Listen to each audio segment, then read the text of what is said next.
Welcome to the Why Isn't It Working Business and Tech podcast, talking all things business and tech in the emerging and enterprise space. Here are your hosts, Karl Wood and Michael Hamilton. Welcome to the podcast. Here we are tonight with Robin Huggins from MBN Solutions in Glasgow, which is a recruitment firm. How you going there, Robin? I'm going well. Thank you very much, Michael. Very good. And also I've got Karl Wood with me as a co-host tonight too also. How you going there, Karl? I'm well, Michael. It's lovely to hear your voice again. As always. Now, it wouldn't be a question of an international guest from Glasgow to ask, what is your favourite sporting team there? I have to ask this question. It'd be rude not to. My favourite sporting team would be the mighty Glasgow Celtic, champions and dominant force, not only Scottish football, but also potentially European football. In waiting. Okay. That's all good. I had to ask because, look, Celtic Rangers, at least the Rangers are back up and that's all that matters. So they can compete. Is that right? They're in the it's like if your grandfather died, but he left you his jacket, if you started wearing his jacket, would you be your grandfather? Oof. Don't know. Yes. It's a very good answer. I want to say yes. All right. Well, let's get cracking on to the serious part of the whole podcast, is to ask some good questions. So, Karl, over to you, mate. Let's fire off, eh? I will get this fired off. And you know what? I'm kind of sentimental here because, Scotland has brought us the great game of golf, as we know. And I don't know whether to laugh or cry about that. It really depends on what time I'm on the course, to be honest, and how we're going for the day. But Robin, thank you very much for joining us. It is much appreciated. Now, you've been with NBN for 10 years. That's an eternity when it comes to, I guess, careers these days. But I mean, looking at NBN, this is much more than just a recruitment firm. I mean, you guys are very, very specialized in the areas of, data science, analytics, and to the point where you even have your own academy as well. So can you tell us and the listeners as well a bit more about that? Because it's a really interesting concept that we don't see a lot of here. Okay, so the idea behind all this was based on two fundamental changes that have occurred within our world, the world of talent acquisition in the last 10, 15 years. And those two changes are, number one, the huge growth in the use of social media for recruitment. Everybody's got a LinkedIn license these days. And the second thing has been that an awful lot of people who lived on my side of the fence 15, 20 years ago have now moved over to the other side of the fence and they work internally for large organizations as a dedicated talent person. So why would you want to go out to a recruitment consultancy to find people if you can bring a recruitment consultant in-house and they'll find all the people for you? So this has led to us having to build a quite unique model, because if everybody, client side, your side of the fence, if everybody can put an advert out on LinkedIn or hire their own bloke like me, then you've got to be able to do something different. You've got to be able to do something special. You've got to be able to find the people that organizations can't find for themselves. So out of that idea came the business model that we have. And that business model centers on three main areas. The first area is what anybody would know as experienced hire, talent acquisition. There's a whole bag of tricks that we've got that any other recruitment consultancy would use, and we will go to the market and we'll try and find you whoever it is you're looking for. But as I said, everybody can do that in-house now, and there's a whole load of people out there on LinkedIn all saying, I'm an expert, I'm a specialist, connect with me. So we had to do something more. And those two things were, firstly, a concentrated effort on building a very strong relationship with the academic community.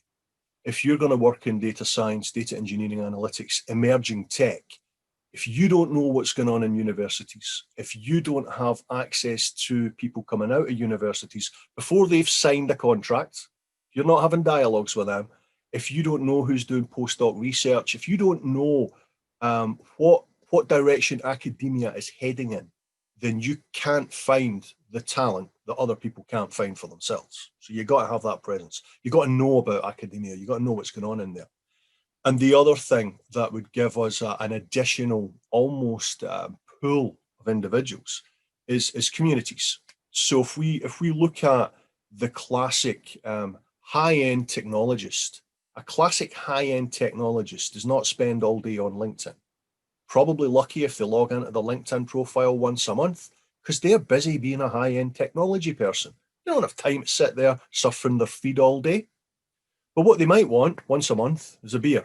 What they might want once a month is a chat with a group of like-minded peers.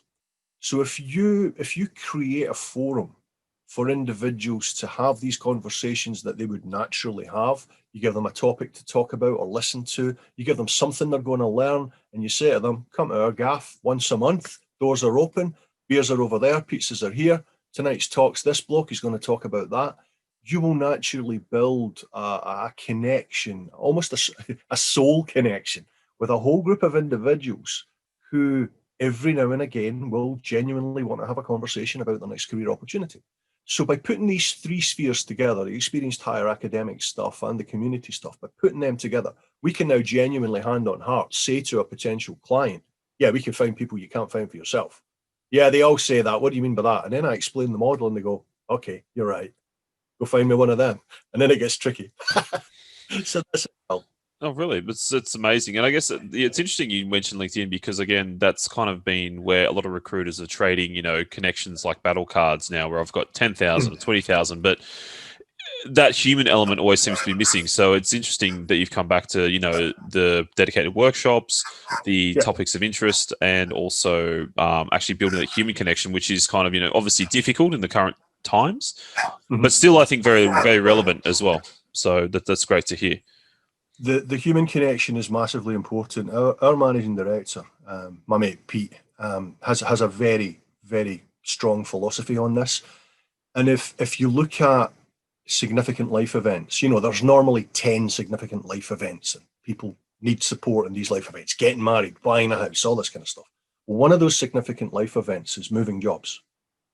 And if you don't have a soul connection, if you don't have some form of loyalty and embedded trust between the parties in that transaction, then you're not doing your job properly.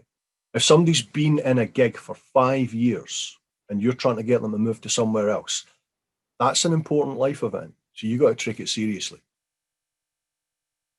Absolutely.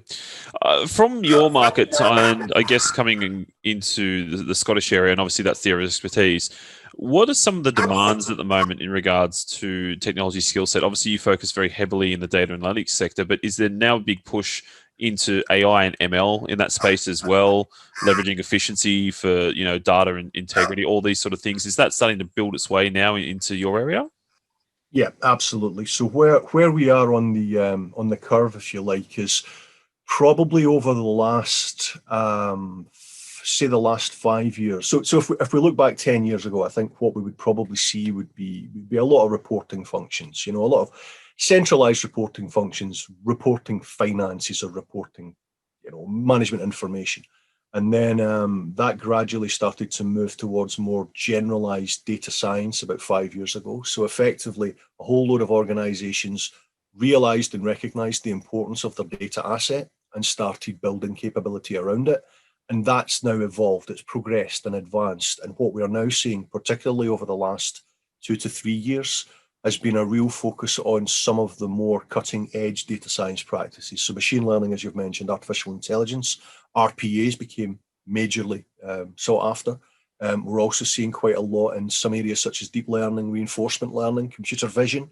So as that asset, as the exploitation of that asset has matured, so have the techniques, the sophistication around the techniques have matured also. But that's also down to back to that academic thing that an awful lot more universities now are starting to train their postgraduate students in these more advanced techniques. Where 6-7 years ago there was generalized data science postgraduates. Now we're seeing a lot more specialization. Postgraduates specializing in artificial intelligence or in machine learning or in things like computer vision. And with that data approach, is that driven from the private sector? Is that from the public sector and the government? Or where's this drive come from at the moment for the data side? It's a combination. It's the tail wagging the dog in some extent and the dog wagging the tail in others. So what has happened in Scotland in the last, go back, say 6-7 years, when I first started in my career, it was very, very common to cherry pick the best emerging talent from Scotland and put them on a train and send them down to London. Very common, because the data industry and emerging technology industry was very much centred around London, that hub, the surrounding area. But firstly, politically, Scotland gained its own devolved assembly a number of years ago. So that would be like a kind of federal government as opposed to centralised government. So that local assembly has some power, limited power, but it has some power. And what that has then led to has been a series of initiatives backed by both the Westminster government, the Edinburgh government, but also the European government, getting involved to fundamentally inject capital into the Scottish economy to grow the data sector. So that's one side of it. Another side of it has been, as I've mentioned, the universities. So universities now compete on an international scale. So it's not just about attracting students from the country that you are based in. We're Glasgow University. We want all the best Scottish people to come here. They're now competing against, universities, Macquarie University. They're competing against a global competition. So the universities have had to become a lot more engaged with both the quality and content of what they teach, but also their liaisons and ties to business. So you've got the first area would be governmental, the second area would be academic, and the third area would be the private sector. So you've got this interesting mixture of different agendas that make for comfortable bedfellows. They cohabit well together. The government want voted back in next time around, so they're going to release some funds to the universities who want to be number one in the world, so they're going to start working with industry, and industry, they want to attract the best talent. So you're getting this little kind of a virtuous circle where people are starting to, there's a collaborative community has been built in Scotland, which is now making an impact. And that's something that 10 years ago we couldn't have said that. Now it very much has happened and is continuing to happen. It's very interesting because I think coming out of university, having someone or something as a program there to sort of transition out and build into that network, I think is critically important, because you're right, that is probably one of the biggest times of your life when you are getting into your real first serious career as well. When you're analysing these sort of candidates, are you sort of looking at them from a personal profile going, yeah, this guy's probably more good for the public sector or the private as well? Is there still a bit of that old school recruitment magic, so to speak, and, reading people and assigning them to the best possible career path as well? Yeah. So if I use the academic example, and Karl, you opened the conversation by talking about how the business that I worked for were quite unique. One of the things that we've been involved in for the last, we're on 5 years now, has been working directly on behalf of one of these governmental bodies. So there's a number of what are called innovation centres in Scotland, and they're effectively publicly funded steroid in the arm programs to boost areas of the economy. And there's one which boosts the area of data in Scotland. It's called Data Lab. And they have a program which is it's a postgraduate industrial placement program. So we're working at master's level. So these are students who are undertaking a master's level qualification in data. And they, as part of their journey, that journey that you've just described, from learning in the classroom to practicing in industry, they pass through MBN. Now, MBN's got a dedicated hub, MBN Academy, which you mentioned earlier. And one of their functions is to firstly teach employability skills to these postgraduate students. And the idea behind that is that, I remember going through university and nobody at university taught me how to get a job. University had a careers department, but the careers department, they're swamped. They have to deal with every faculty, every student, every department. They can only ever paint in a broad brushstroke. So we built a series of employability presentations and workshops specifically for data science and technology. We've worked in this space. I've worked in this space for 2 decades. I know how people get jobs in this space. So wouldn't it make sense for me to teach students how to get a job? No brainer. But the second thing that we do is to come back to your point about looking at those personality types. We will shape them. We'll create them a 3-month-long industrial placement. It takes place in our side of the world over the summer. So they finish their studies around about Easter time, and they've got the summer to kind of write their dissertation topics and do some research.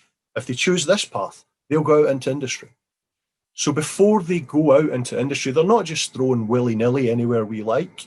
We'll have had a number of conversations with them. We'll have looked at their preferences. We'll have looked at their course. We will ask them the question, where would you like to continue? And we will find them a placement. And the way that this placement programme operates within Scotland anyway, it's roughly 50-50 between the private and the public sector.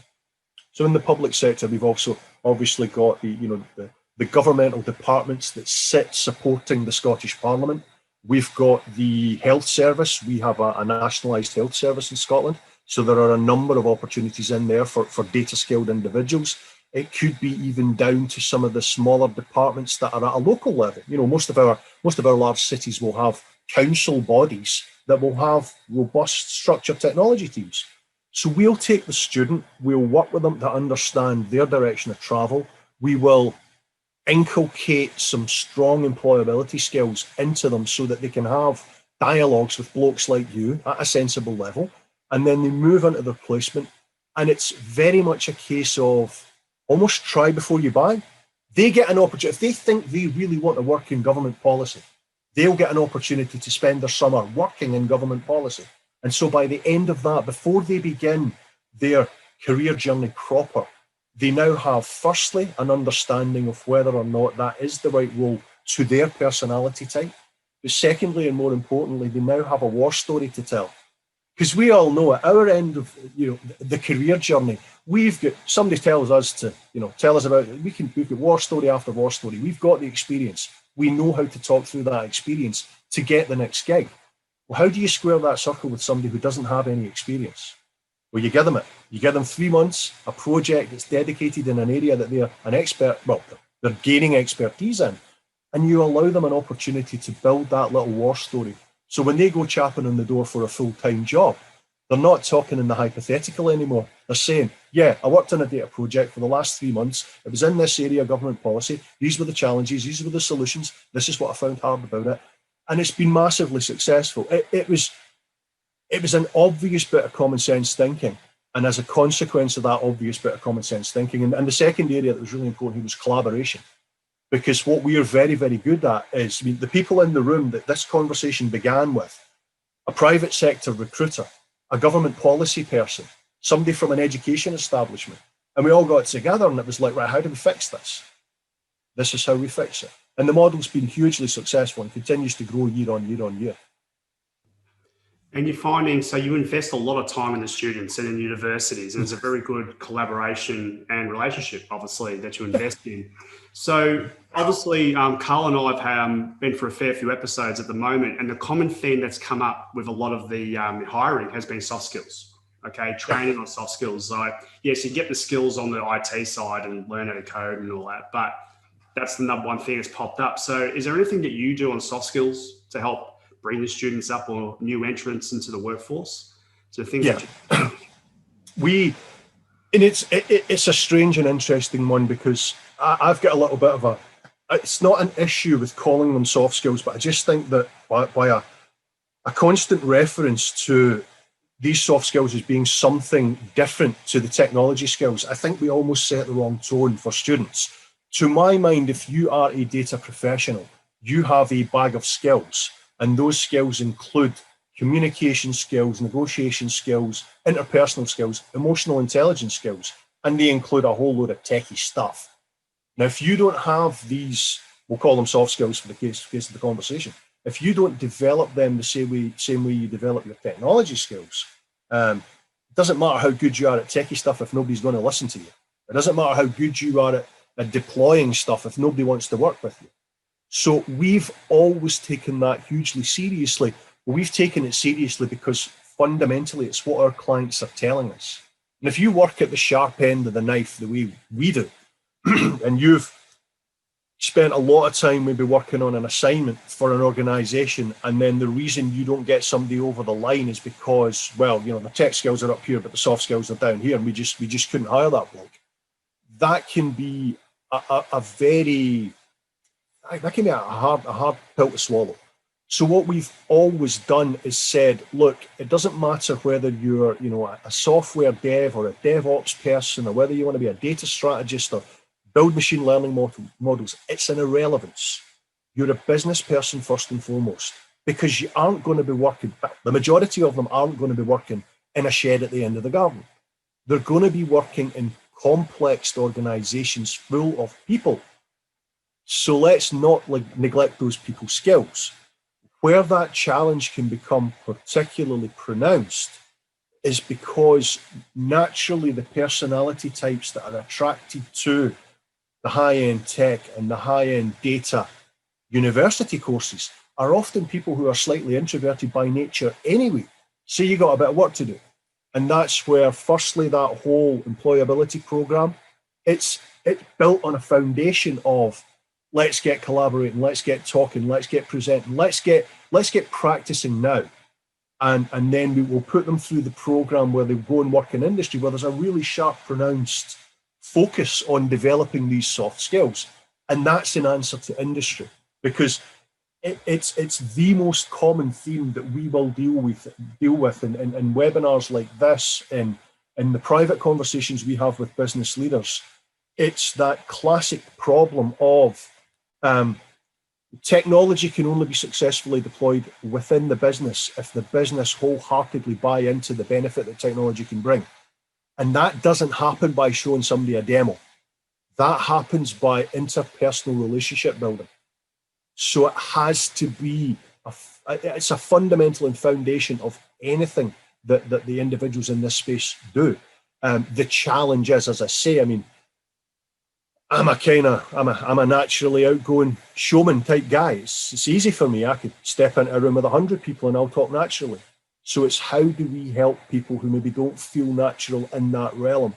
But there's so many things that are going on. I mean, part of a lot of what we do, that community focus, one of the strands that brought that thing into focus was to give the students a platform to come along to, So yeah, I know it's scary, but wouldn't it be great if it was a room full of people just like you? Yeah, we created that room. So come along. There's 25 people here who you're going to feel at home within.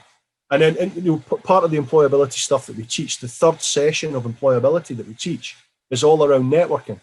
And it's networking in the social media world, but it's also networking in the real world. And we will quite literally take them through step by step how to introduce yourself to somebody, how to get, how to have casual conversation, how to break the ice, how to not feel awkward. But a lot of it is also working with some more basic psychology stuff of just getting people to recognize their authenticity and to be comfortable with their weakness. And if you can do that, and if you can teach people to do that, 2 minutes later they're flying, and people that were, the shyest person in the class a couple of weeks ago, you're suddenly finding holding court with 6 people around them. So yeah, it's an area we take incredibly seriously. You have to, if you do what we do, you have to take this very, very seriously, because as I mentioned, it's one of the classic reasons why a piece of work that we'll be doing doesn't transpire into a successful gig, because somebody maybe hasn't worked on those soft skills as well as they've worked on the technology skills. It's fantastic. And also it's very rewarding for yourself, for what time you put into them. Yeah, definitely. Yes. That, from my perspective, when I was first asked to get involved in this, and credit to my CEO for this, because effectively a lot of this stuff is pro bono. We don't make anything from this. This is not a commercial venture. And this was about saying, could we make a difference? At the end, you think about it, at the end of the day, when they're sliding me into the ground, I want them to say, that bloke made a difference. Those guys made a difference. It's easy to sit at the sidelines and snipe. It's not so easy to get in there and give and try and make things better for people. But when you can actually see it now, and now we're kind of 4 or 5 years into this cycle, you can see the success. You can see people that we trained in a classroom 5 years ago running serious crews now, serious people that are running big brands. And we remember, teaching them how to do a handshake properly. It's great. It's absolutely great. It's interesting because, recruitment has copped a bit of a bad rap over the last few years, specifically in IT, when, a lot of it, like you said, Robin, has been a lot of, there's been a lot of body shopping. A lot of it's come back in-house, and it's not necessarily about a progression or a career assistance. It's more just about finding people, putting them in a role, and then my job's done. See you later. Do you think there is now starting to be a bit of an evolution in that space to where if I, for example, work with someone like yourself, then I want to go, hey, I want to come back to, MBN in future and see what the guys have on the cards regarding, job opportunities and those sort of things. So do you think that yields benefits? That approach really will bring people back into the fold, and ergo they can help you build that next generation of talent as well? Yeah, but I mean, it's an absolutely valid point, but I think, and I don't want to get on my soapbox about this one, right? Because recruitment gets a bad rep, right? But recruitment gets a bad rep in a way that, say, the IT contract industry doesn't.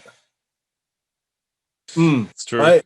And maybe organizations who collectively don't pay as much tax as they should. Absolutely. And I agree. I think recruitment has had a bad rap in a lot of ways because, yes, there are some shady operators, but like you said, there's bad operators in every form of the industry as well. So, but where I would come from would be this. I'm not apportioning blame anywhere other than to suggest that the people who pay the invoices, the clients, they have the fundamental power here. And if clients continue to engage with shady operators will continue to proliferate, because we only work with a select group of organizations, and we tend to work with those organizations in a very tightly defined partnership exclusivity model. We will be their sole supplier for this particular project, but it's the client who calls the tune. And too many organizations are still too happy to, if you've got a CV, we're happy, we'll deal with you. Shouldn't be that way. What that has encouraged, and if you think about it from a rational perspective, there's a low barrier to entry into the recruitment industry. Theoretically, anybody can become a recruitment person. Anybody. It's not like becoming a DevOps engineer. You probably go to uni for a good few years, and do a bit of work, commercial, paid, experienced work. Anybody can become a recruitment person because the barrier to entry is so low. So how we then improve standards and ethics within that industry is about the client saying, no, I don't want to work with you. You think about what we do and look at it in comparison to, say, for example, a lawyer. Now, if you set yourself up in business tomorrow as a lawyer and you started looking for clients, you're going to have a hard job doing that. If you set yourself up as a recruiter tomorrow and start looking for clients, I guarantee you by the end of the week, you will have clients, because clients won't care. They don't ask questions. Oh, you got a good CV? Great. Yeah, sign our terms. There you go. So I think until the industry changes because the client starts saying, no, I want to have a look at your track record. I want to have a look at who you work with already. I want recommendations and referrals. I want to see under the bonnet, as it were. And organizations who use recruitment people should start using the same metrics that they would use for any other professional service supplier. And I think if clients did that, you would take the size of the recruitment industry from there to there overnight. And what would be left would be the relationship builders, the people who work hard to add value in everything they do, the organizations that take this seriously, the organizations that are going out their way to contribute something to the community. And you would have a far better industry as a consequence. But this is a fundamental that if we decided to set up a business tomorrow where we just wanted to make some quick dollars, we'd go into recruitment. There's no barrier for entry and no client cares. So I wouldn't blame it so much on the industry, but I would say that the client has a large part to play. But that is not to excuse some of the completely unethical and abhorrent practice that I've seen in my career from other recruitment businesses, and particularly I don't want to say the C word, but I'm going to say it, over the COVID period of the last 6-8 months, we've seen some shocking behaviour from recruitment businesses where I come from. We know that there are recruitment, it's what we would call a Gucci, a false advert, just to attract a candidate to apply to it, so you could then use that CV to try and open a door somewhere else. I know recruitment companies out there who are doing Gucci ads as a matter of course. And then you've got candidates going on LinkedIn and saying, well, I applied for an advert and I never heard anything back. That's because the job didn't exist. And it's abhorrent practice. It's absolutely, but as I say, low barrier to entry, and no clients are actually saying, here are the standards that you need to work within. And because of that, you've got a lot. It can be a little bit of a Wild West show at times, but in certain areas, I mean, the organisations we supply, we supply some of the biggest companies in the world. They have a high barrier, and if you don't match their standards, you ain't getting anywhere near them. Yeah. Well, I mean, again, not to say recruitment is the only problem, because I don't believe that at all. And I think you're right. The COVID period, what has been exposed is that there has also been the level of exploitation, not just from the recruitment sector, but also from people who have the jobs. I've seen job adverts drop 20K, in overall pay grade, because they know that there's now demand based on the current situation as well. So whether or not you can talk about the ethical nature of that, but again, that's a business decision.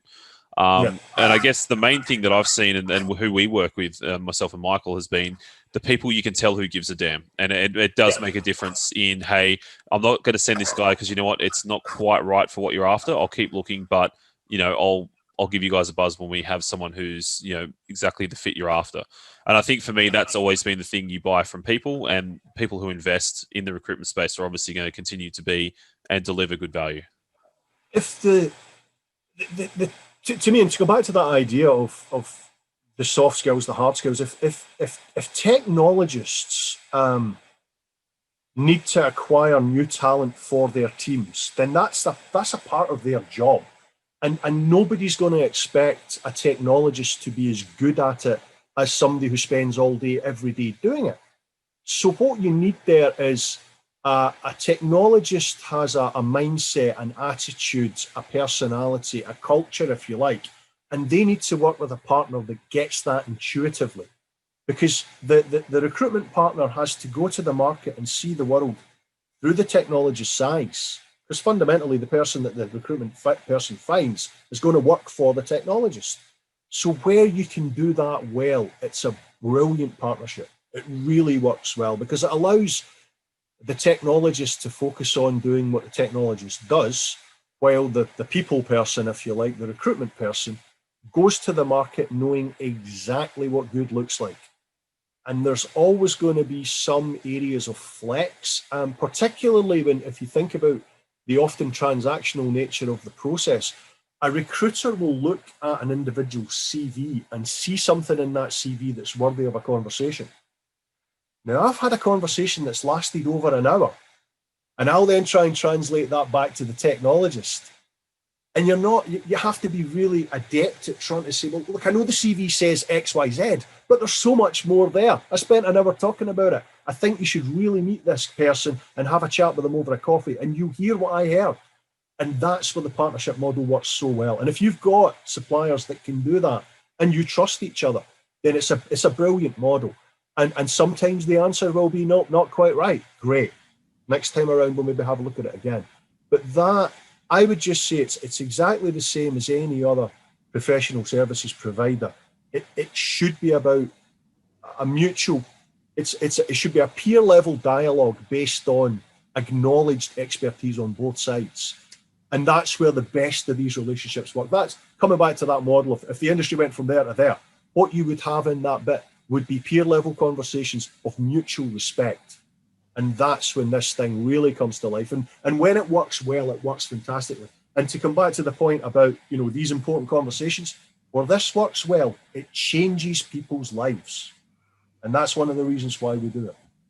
Fantastic. Going back to the C word before COVID, of course, like I did to call it out. How is that, obviously being in Scotland, how has that impacted your business and what you do in the last 9 months or so, or 8 months, versus also what's happening in Europe in general? What have you been finding? How's it changed? It has changed, but it's not changed anything like as drastically as it has for other industries or for other organizations in our industry. In the first instance, one thing that has changed massively is it's changed our community program entirely like that. We had a 50-person meet up in our office once a week. We're on that. We invested in a huge new office a year and a half ago. So slap bang in the middle of Glasgow, equidistant between the two train stations, 5-minute walk from either of them, 20 minutes in a taxi from the airport, custom-made community space. Amazing, like amazing. Sits empty now. That's been the biggest impact has been that we've had to take a very active program and spin it like that, pivot it and spin it right away and put it into a digital realm. What we've seen, so there are internal and external changes, if you like. Internally, it's not been too bad, to be brutally honest. We had a very decent client portfolio before this, and we've got a very decent client portfolio during this, and we will have a very decent client portfolio after this.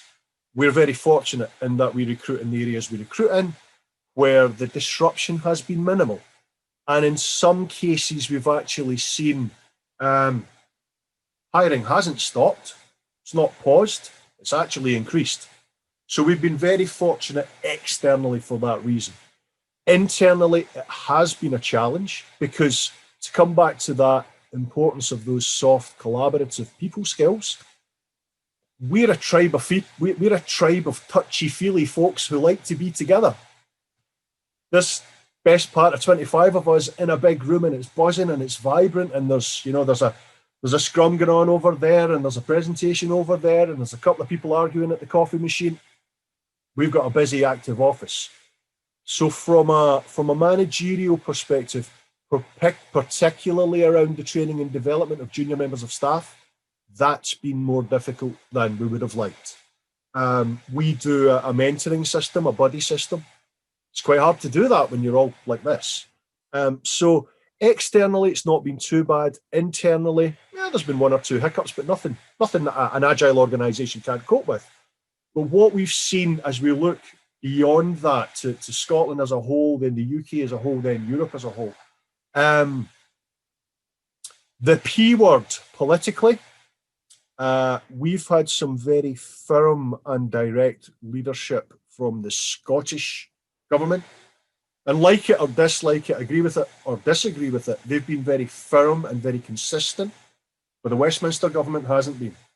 So our core markets, our revenues are derived 40% from Scotland, 40% from London, and 20% from elsewhere in the world. We do work out in your part of the world every now and again. Where we've seen it being quite difficult has been where there's almost one rule for here, a different rule for here, or we're going back, no, we're not, or what you do, no, we might. That lack of consistency between the governments in the United Kingdom has impacted upon the economy. And then further afield, we've also had what I could best say is the creation of opportunity. So when organisations typically hire, what has been the norm pre-COVID was always, well, we would prefer to hire somebody who stays within the footprint of our organisation. In other words, it's a commuting distance. So if it's somebody in, Sydney city centre, we would be looking out to the suburbs, and that would be about it. If they can't commute in, don't consider them. That's gone totally. That's in a flash. We've been able to completely expand our talent pools in a number of directions. And now that commuting distance is now governed by time zone. So as long as they're only a couple of hours time zone, plus or minus, we'll consider them. Because the reality is, this idea about the centralised office-based command and control centre has been kind of exploded a little bit now, and there is a little bit of debate that suggests that that's maybe not the only solution. And if you think about, you blokes in the tech space, you guys have been doing this for decades, So the rest of the world's catching on to this now, but the tech industry is really embracing it. We had a gig a couple of months ago where the organisation were based in Glasgow, but the solution was based in New York. We couldn't have done that pre-COVID. And what we're seeing now has been a very strong lean towards full remote work being considered as the preferred option. And that, from a talent perspective, that's great news. And there are so many other bits and pieces that come with that, particularly around things like diversity and inclusion. If we've got a level playing field now that says we just need this work done, we don't care where you are in the world, we just want the work done, let's chat. That's the holy grail. We've reached the promised land, guys. Do you see that moving towards that for some businesses, and maybe others going, "Oh, we need to return to traditional methods of back to the head office and everything else"? A bit of a hybrid. I mean, what do you think? It's hard to sort of, I guess, ascertain the way it's going to move. But like you said, if I can source talent for a project that doesn't need to necessarily be based out of here, and I can look to a global network with someone that I trust, that is a very exciting prospect as well. We've got a client out in Sydney, and they're fully global, fully remote. They just want the best, so they use us, and we find them the best. There are, what we are seeing, there have been a couple of major organisations. I mean, I'm talking top tier corporates who have completely they've put their marker down very, very early.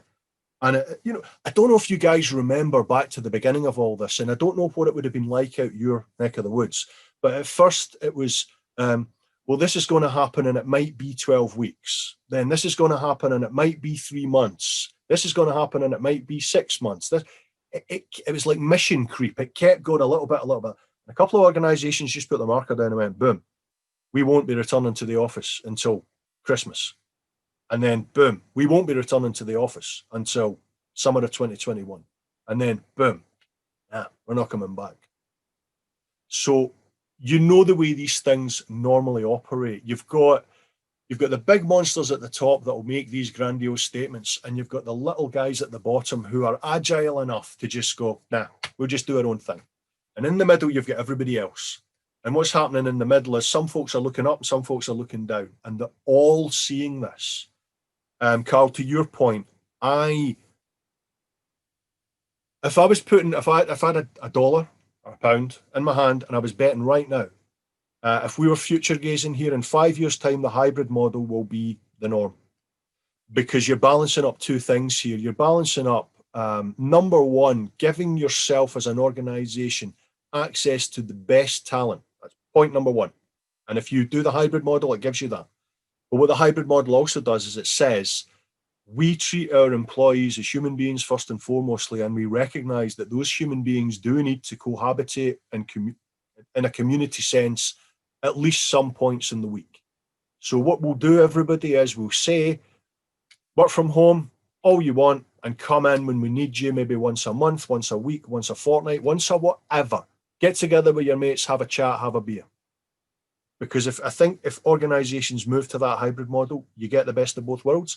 We've experienced it as an organization where we know, I feel it. I am, that classic thing, and we're having a laugh before we started talking about the Viet Cong guys making the flip-flops from a tire, right? Yeah. So if you think about what people can do to people to break people, put them in a room on their own for a long period of time, it'll have an effect. A lot of people in my organization, myself included, I've been in a room on my own for months and months and months. And one of the things that we're experiencing now is people are coming forward, because there's also been, and I don't know how this has been for you guys, but in the UK, there's been a lot more recognition and acknowledgement around mental health challenges over the last couple of years. It's become something that people will talk about quite openly. And if you, as an organisation, operate the hybrid model, then what you do is you give people an opportunity to not be stuck in a box forever. Come in on a Friday, 5 of us will come in, we can have our scrum, we can go for lunch, socially distanced, obviously, but you can have that community thing. And I think in the jump to go remote first, all remote all the time, I think there was a lack of acknowledgement of human beings need socialization. We need it. Some people need it more than others, some people need it less. But I think the organizations that fully embrace the hybrid model and say, right, remote first, absolutely, but let's just call them community days. We will have a number of community days staggered through the month, and if you want to come in, that's the day to come in. and just make sure that people are looking after up here as well as can be expected. We don't know what the future holds, guys. We could be having another one of these in 2 years' time and not much changed. So the organisations up here and down here that are recognising that and saying, no, let's just embrace a hybrid model that says we can do this from home, no problem at all. But let's look after here and let's get together a couple of times a month for a beer. I couldn't agree more. No, it's a very good point. It's changing attitudes, culture. It's doing everything, and it's interesting. Some companies are already there. Karl and I, for us, working in the COVID situation was quite easy at the start because we're already doing that before it, remote work. Yeah. But others it wasn't, right? Especially large corporates with very heavy workforces and projects and so forth. But the question that I really want to ask you, Robin, is obviously Karl and I deal with a lot of cost efficiency kind of conversations with products and so forth in the market. What are you finding with your clients? Are they more focused on using IT? I know data is a big part of the start of this conversation, but they more focused on reducing their costs, getting efficiencies in their software delivery, or is it getting the workforce, enabled to deliver future innovation? What are you finding that they demand from you for the clients, the people you're trying to find? It's an interesting one. I've actually been involved in a series of webinars recently, which has looked at the actual the success or otherwise of the majority of data science projects. And I think the prevailing logic based on evidence is that an awful lot of data science projects are not actually successful. And then it comes back to that idea of soft skills and how you actually, spin up a minimal viable product and then, build that trust within the organization before you go tackling the big thing. What we've been asked for a lot, it's increased productivity, to be brutally honest. And it's back to that idea of 10 years ago, organizations built huge buckets and they put all their data in this bucket, and then somebody said, put it up in the cloud. Everybody put it up in the cloud, and that huge bucket became 10 times as big. Now what we're seeing is organizations going in with a laser beam. So what can we do with that bucket? Where can we make things better? Now, fundamentally here, where can we make more money? What we are seeing are a lot of organizations now saying that by using, and to come back to the point that I made earlier, that evolution of the use of data, we're now seeing an awful lot in the AI and ML space. Organizations, from what we're seeing, are now saying if we bring in finessed skill in ML and AI, we can take a process that takes 3 weeks and we can cut it down to 2 minutes. It's that we're seeing. It's increased productivity. It's efficiency. It's taking the tools that are available now and honing and fine tuning, because the two ways that change occurs. The one big idea versus incremental gain. Most organizations are recognizing that they're not going to change the world tomorrow by the one great idea. So the path that we're seeing is very much incremental gain. It's very much finessing an area or finessing a process or finessing a part of the business by using highly specialized skills. That building that very specialized model, maybe around product, DevOps, data science, and really going to town on one piece of the business that you want to make excellent. So to do that, you're going to need some MLAI people and you're going to need some DevOps people. So what we're seeing is, this is good. Let's make it great. Let's invest. Let's get people. Let's get tech. Let's get culture right. And we can take a thing that's okay at the moment and we can make it amazing. And what you've then got is the old kind of nuclear arms race, because company A sees company B doing it and they got to do it too. And then company C looks at that and they go, well, we could finesse that. We could do it our own way. And what you've got from that has been it's like you guys, a footy team, who's it? The Parramatta Eels, if they bought a brilliant new front guy, then everybody else would need a brilliant new front guy too. So that's how it works. Maybe to carry their spoons, yeah. But we won't dive too deep into that today. We'll get some angry. They were my local team. They were doing very well this year up until a point, and then they crumbled, unfortunately. But I guess I don't know. It would be harder to be Penrith supporter or Parramatta supporter this year. Probably Penrith going all that way and then losing at the final was probably harder to watch, I think. But I guess the one thing as well we wanted to ask you, Robin, is, you've interviewed a lot of candidates. You work with a lot of, very, very large enterprises.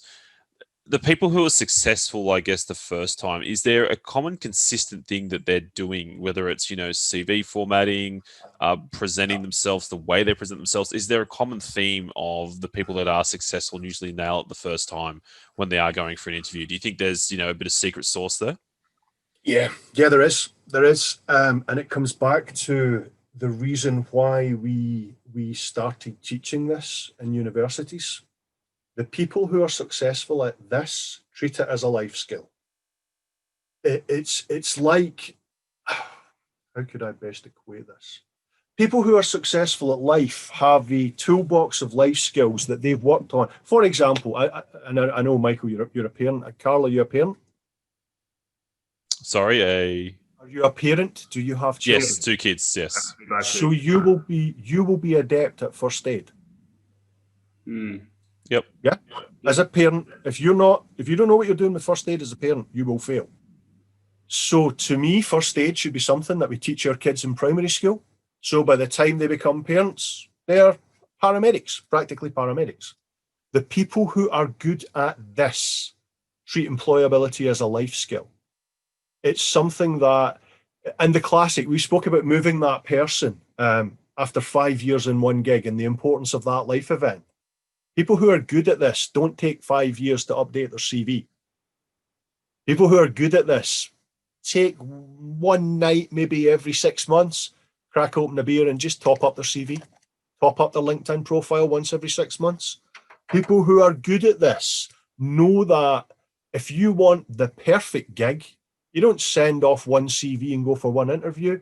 You send off half a dozen CVs and go for half a dozen interviews, and you get your practice in before the one you really want. They take it seriously. And people who, and it was one of the slides that I used to use back when I taught this stuff at universities was it's not always the best candidate who gets the job. It's the people who play the game the best that get the job. It's a game. Rules to the game. Learn the rules. Practice those rules. If you treat employability as just another part of your professional toolkit, and you keep your skills current the way you would with any other business skill, then you'll be successful. It's not an accident. It's not a coincidence that people who regularly update the CV or the LinkedIn profile, or who regularly network with other business professionals, or who have practices at interviews, they're the successful people. They're the people that get the gigs that they really want. And one of the things that I do at the other end of the market, I'm and I'll call it corner man to a whole host of very successful senior technologists who phone me once a year just to do a couple of sparring rounds of interview prep. And could you give my CV the once over? And I've got a big interview coming up, and I just wondered what you thought of this, that, and the other. I've been a supplier to them earlier in their career, and I've maybe represented them once or twice. Now I'm just a mate that they phone for a little bit of sparring before the main event. And the people who take it seriously have guys like me in their little black book, and who practice this the way they would any other life skill or any other professional skill. That's the people that get it right. Don't leave it to chance. It's not an accident that people get gigs. It's not an accident. It's not a fluke. It's hard work. Yeah, absolutely. I think you've hit it pretty well on the head. It's like anything, right? The more you invest in yourself, the more serious you take it, then you make your own luck, so to speak, in that regards as well. From and one thing I wanted to circle back around, because I think it is quite interesting you raised this, was, and maybe it's something around IT, that IT has traditionally outsourced a lot of capabilities. There's not just recruitment, but in regards to project delivery. Yeah. Michael, we've been aware of this a bit on how many projects that have, third-party vendors, contractors that are acting on behalf of the business to deliver an outcome. Yeah. Now, to your point, Robin, do you think that these people kind of have the wrong mindset when they do this, that they still have the ultimate responsibility for an employee's success, and they sort of have this mindset that, well, if I'm outsourcing my recruitment, you just give me the person, that person's going to solve my problems? Because at the end of the day, if they're not going to invest anything back, it's never going to gel, no matter how good a candidate you send. Could not agree more. We'll come back to the COVID thing for a minute. One of the things that, and this is going to sound completely perverse and contradictory, one of the things I really liked about COVID was that we instantly, like that, we became human first. Because a lot of the interactions between individuals within organisations or outside organisations, you know, we dropped the pretense. I know you Aussie people are really, really good at being down to earth. British folk are a little bit different. There's a little bit more of a kind of hierarchy and a little bit more standoffishness here. Well, that went like that. Look behind me at my teddies and my bunnies, right? This is me, authentic me. This is my grandkids' bedroom that they've not stayed in for months. So what we seen in COVID was we got a window into people's real world. We saw them sitting at their kitchen table. We saw their kids running in the background. You know, we saw the dog going crazy and barking, and that was great. We remembered we were humans first and foremost. And when organisations do outsourcing on a big scale, to my mind, it tends to be about a metric other than the human metric. It might be a cost saving or a process improvement or an efficiency rating, but what it's not about is a human being. So there's a lack of a holistic approach to the problem solving. If you just, and it's one of the things that really grinds my gears, is when an organisation come to somebody like me and say, look, we've got a really, really complex problem to solve. We'll pay you some money, go and do it. If only it was that easy. That to my mind, in the space that I'm in, and I, to be honest, I can't really comment on like the offshoring of a software dev team. That's not my space. But I can comment on outsourcing a talent challenge, because often talent challenges cannot be solved simply by paying somebody a lot of dollars to do it. It's down to the organization's holistic approach to the human element of what they do. And it's interesting. I was reading a blog by somebody from your neck of the woods. There's actually a bloke, and I've met him once. If I ever had a kind of a hero in recruitment, it's an Australian guy by the name of Greg Savage, and he writes some really, really brilliant stuff. He's been talking about the stuff that we've seen happening in the market for decades. He's been signposting what's going on, and he writes some really interesting stuff. And he wrote a blog the other day, and it was all about how he hoped that the changes that we'd seen during COVID were going to stay, the positive stuff, you know, people being friendly to each other and all that kind of good stuff. But his fear was that it was all going to go back to the way it was.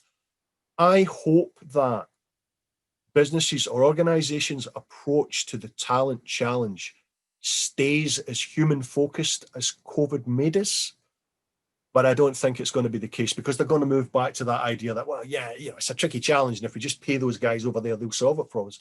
Whereas, to my mind, acquiring the best talent should be a holistic challenge embraced by the organization at every level. And to come back to the reason why we do what we do it because organizations can't be bothered doing it for themselves, or it's too hard to do. You know, build communities, work with universities. We'll just pay those blokes to do it. If you've got that mindset, if you've got the idea that the human resource is the most valuable resource in your organization by a huge distance, bar none. If you ain't got the right people, you ain't going to be successful. So if you put people at the heart, and you don't outsource stuff because it's cost efficient, you put humans at the heart of what you do, and you give them what they need, you'll be successful. Because the best people want to come and work with you because you do the best things. And I think that's the bigger and broader challenge as we come out of it, if we ever do come out of this. But if we come out of this, I would want to see organizations saying, no, this has changed us, and it's changed us for the better. And now if we're going to consider outsourcing, we're going to consider all of the dimensions, not just whether or not we're going to save money or improve an efficiency somewhere. It's more than that. It's about humans. The currency of empathy, really, this year, hasn't it? Yeah. 2020. Yeah. I think it's a common theme. naturally. Yep. Right. And understanding the circumstances and the original targets you might have in your projects that you're delivering on have to be revised. And, Yes. and everybody's had to do that and change their approach to that. So, no, it's definitely one of those parts. Well, I just hope, Michael, that organizations are not just using this as, like you said, a faux currency at the moment, and then as soon as things go back to normal, oh yeah, by the way, get your ass into the office because your job's on the line. So my concern would be more around that people actually take this approach of what we've learned and move forward. Because as we've said, Robin, it's not just the recruitment side of the human side. We've seen all of a sudden the environment from an environmental perspective recover. Yes. And all it's taken is something like this to show us, hey, the things that matter the most are the people. We can do great things to the environment and we can work in different and better ways and be successful. So hopefully that lesson is taken moving forward and not diminished as soon as things return to some sort of normality as well. I think in coming back to the point I made earlier, Karl, when you spoke about the kind of the recruitment industry, some of the practices in the industry, and my point that sometimes I think clients hold the power in this one. I think in this scenario, I think people hold the power. And I don't mean this in some kind of revolutionary socialist perspective. I'm talking the opposite end of the spectrum. I'm a highly skilled individual. To be brutally honest with you, I could probably work anywhere I wanted. So if my organisation start putting me under pressure, I'm just going to go, you know something? Thanks, but no thanks. When you look at the area you guys work in, and you look at the area I recruit for, some of the most highly sought after talent in the world works in that space. And I can't imagine them taking very kindly to being told that you need to this, that, and the other. I think what you're going to get is, oh, is that right? There's your entire DevOps function just walked out the door. Because they'll walk into a job through guys like me the next day. Same money or more than they were on. So I think organisations are now going to have to realise a little bit that what used to be the last bullet point on the bottom of a job spec, which would say work from home option may be available, that's going to be the first bullet point, right? And the next little bit which said, we take diversity and inclusion seriously, it's going to say, we don't care if you're a mum and you've got kids and you've got to do the school run every morning, you've got elderly parents and you need to look after them. We value you as a human. Come up with us. You can work any hours you want, as long as your outputs are delivered. Because good people will have a choice. And if you've got one organisation trying to bang the drum for the way it used to be, and another organisation that says, no, we're going to put the human at the heart here, and we're going to build a work model that says, if you're a talented individual, come and work with us and we'll structure things in such a way that it works for you. Well, where's the talent going to go? And where's the good recruitment people going to want to supply to? Because that's an easy gig to sell. And that one, that's tricky.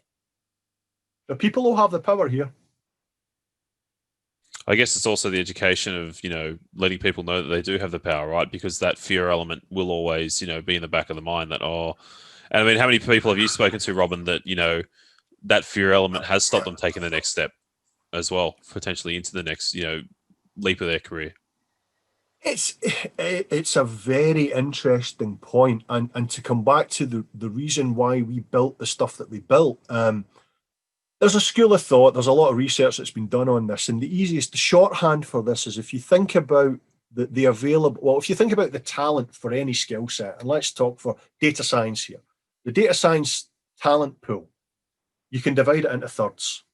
And a third of that are what you and I would refer to as job hoppers. They're the people that they don't last any more than 12, 18 months anywhere. Maybe even less than that, because the current trend at the moment is for quite shorter moves. But let's just talk about people who are not particularly brilliant at what they do and tend to get found out after a period of time. And their CV's got quite a lot of entries, right? Those guys. And then you've got the other end of the spectrum, and we'll call these people company people, for want of a better expression, right? They're in with the bricks. They're not going to move. They're just there, and that's what they are. And then you've got the folks in the middle. You've got the good, talented, valued, professional people. Now, they're happy where they are, but if you could build a compelling narrative and kind of get them to buy into what you got, they might make a move. So the guys on this end of the spectrum, you don't want them. And the guys on that end of the spectrum, it's really hard to get them. It's the people in the middle that you're appealing to. Well, what COVID kind of done to a lot of people was they made that group in the middle just sit tight a little bit more than they ordinarily would have, because nobody was really sure what was going on. And again, I don't know how it was for you guys, but what we saw in the UK, the first couple of months of this, so that would have been March, April, and into May, it was chaos. Organizationally, it was chaos. And we're like phoning people that are not getting back to us and emailing folks that don't return it. And eventually we managed to get hold of people, and they were like, man, I'm really sorry for not getting back to you, but you can't believe what it was like. And to come to, I think it was you that made the point earlier, Karl, organizations with thousands of individuals had to get them online ASAP. So you'd CTOs doing a bit of network cabling. You had people at the high end of the organizational spectrum down under desks trying to connect stuff, right? It was desperate times. To try and get everybody online was not something that any of us had ever imagined would happen. So those first couple of months, as organizations went through that, then you had over here, you had the beginning of the furlough scheme. You'd organizations starting to kind of put people on hold for a couple of months. First couple of months were crazy.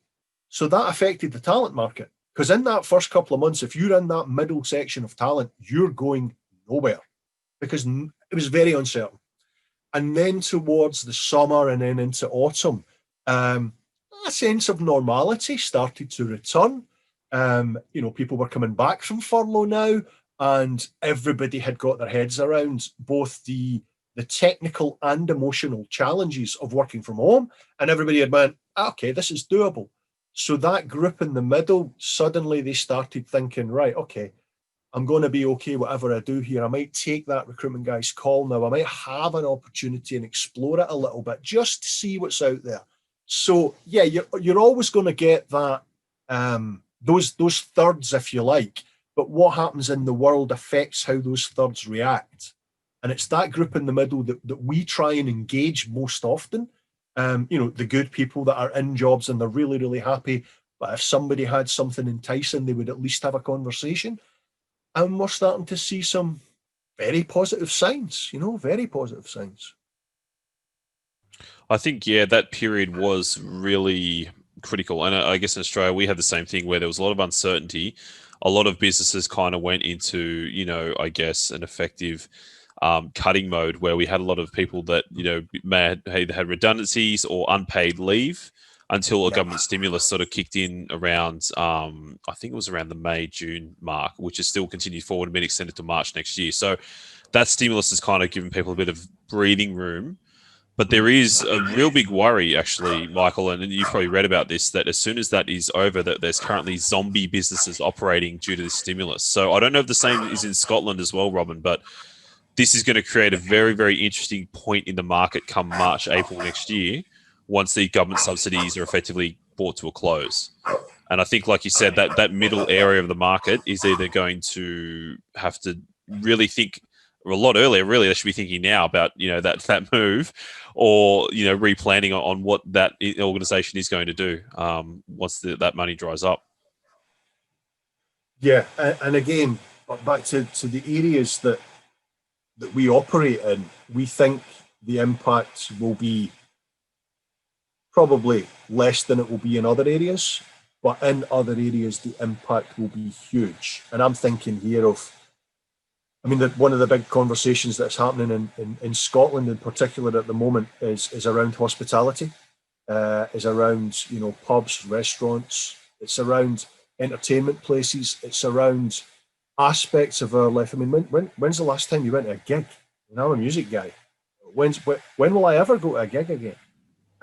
If you think about what the implication could be for a number of sectors, and then the cumulative momentum that will be built if government funding stops, a number of sectors go into free fall, that cumulative effect, what that might then do to, for example, the technology industry, because a lot of these organizations are underpinned by technology that are being serviced and consultants and tools and hardware. Sorry, somebody phoning me there. So what I fear is the cumulative effect. That's a snowball effect. It's not going to be one particular industry. It's going to be a little bit from every particular industry. And that, although it won't impact what I do too much, it could if this avalanche gains momentum. But it's just impossible to speculate one way or the other at the moment. And it's just one of the difficult aspects of where we are, is that we're almost in a space where you don't know what to believe anymore. You don't know what's real and what's fake. You don't know whether or not the underlying business logic that we would always work to, nobody knows if it still applies, because that logic was created in a world that looks very different to the world we're in now. So we don't know. And you know, guys, you know that none of us like uncertainty. Uncertainty is not good for any of the way that we work. You like to know what's going on in front of you, and you like to know what the future holds. However, I think we need to get used to I just think we need to get used to dealing with uncertainty as a matter of course. And I think that's something that organizations are going to have to build into their DNA. We were born out of a certain system, but we've now moved into an uncertain system. And I think the people in the organizations that go, well, do you know something? We don't know what the future holds, but let's just do this because this is the right thing to do. And I think that's the future we're looking at. No, I couldn't agree more. Definitely the case. We'll have to say we have covered an absolute mammoth amount of topics here tonight, and it's been awesome. And it's your morning too, Robin. So I have to say thank you for getting up early. But I think we'll have to have you back on, because I know Karl and I are discussing some round tables in the new year for a special podcast. And I think you'll be perfect for it. Some of our perspectives around the world. So an absolute honour, fella. It would be an honour anytime. Definitely. Well, thank you very much, Robin. And obviously, we'll add some tags or information where people can find you, of course. But what's the website there at NBN? NBNsolutions.com. So www.nbnsolutions.com. You'll find on LinkedIn, I'm Robin Huggins. On Twitter, I'm at Rob Hug. You'll find me. Robin Huggins, Google me. I'm this guy. I'll tell you what, there's some good posts going on every day from NBN Solutions, from Michael, your owner there. So yes, it's very nice pictures of Glasgow on Saturday I saw. So nice. Yes, it's nice. Yeah, he likes to vary it up. Yesterday was London. Michael's a huge fan of street art, and I don't know if you guys have got much of this, but where sometimes somebody will go in and they'll do art on the side of the building. Yep, beautiful art. And Glasgow's got loads of them. Where some brilliant artist has just gone around and painted. Michael loves this stuff, and he'll go and photograph it and he'll share it with people. He's an art enthusiast. Definitely sign up if you're listening, and definitely you'll see some good pictures. But some good information, and also good work that the team does there. So, mate, thank you very much, and thank you. Look forward to having you back on soon. Enjoy. Thank you very much, Karl. Thank you, Michael. Thank you very much, guys. Always a pleasure, Robin. Thank you very much, mate. Cheers, lads. Thank you. Cheers.